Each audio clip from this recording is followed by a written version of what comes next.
When it comes to sales, attitude is everything.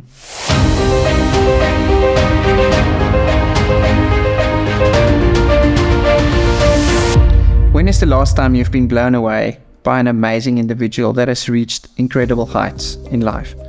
I have this amazing privilege of being mentored by one of them. His name is Norman. He started in a moms and pops store in Pietermaritzburg 30 years ago with about 24 million annual sales revenue turnover, and today it's a 3 billion rand retail outlet with employing more than 1,500 people. So here's what Norman taught me. Don't build a business, build people. Because when you build people, you build a great business with them. From this conversation with Norman, I started thinking about how key individuals have formed me through my life.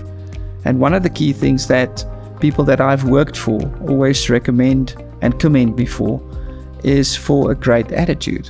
I want you to know that it's probably in relation to sales and building a strong sales team, one of the critical things you need to make sure your sales team possess.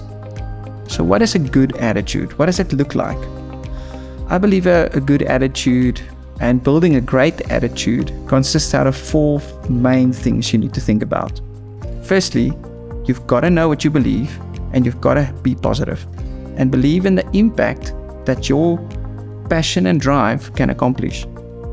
I surround myself with people who are optimistic. I love being around them. They bring in energy. They bring life. They want to do something. There is a life-giving space wherever they go. They've got strong, deep-seated beliefs, and they're not afraid to share that. And that's what drives a great attitude. The second thing is having a very strong self-image. Eleanor Roosevelt said, "Nobody on the face of the earth can make you feel inferior without your permission." Isn't that extraordinary?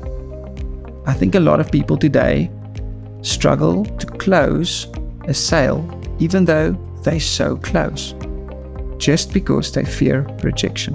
Don't live by fear, live by faith. I love the way John Eldridge framed it when he says in his book, Wild at Heart, "Let men feel the weight of your presence and let them deal with it." One of the key things that I hold on to as I think about working with people and inspiring them and really getting close to my customers is I really believe that what I have to give is something that is super valuable. The third element of having a great mental attitude is your attitude towards a prospective client. This one I learned from Dale Carnegie in his book, How to Win Friends and Influence People. And he powerfully says the following thing. He says, don't be interesting, be interested. There's a huge difference. Feel what they feel and then relate. Your attitude towards a prospective client should always be to assume that they're more willing to buy than you and I are willing to ask. And that's what you need to grow in. The ability to get close to your customer and then remember to close the deal. Now, the mistake we make is we go in for the close too fast. Build that connection with the client first so that they feel you're willing to invest in them and in the relationship before you expect something in return. So it's so amazing when you actually make time to listen to people's stories and connect with them. And that's really what it's all about, which leads into my final point. One of the critical attitudes you need to develop is an attitude of loving yourself as a sales professional. Few people see that as a profession.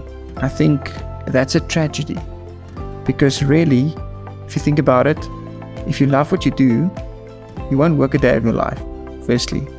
But secondly, and more importantly, if you take it serious, people are going to feel that you take yourself serious, which leads to that second point about your self-image and investing in that.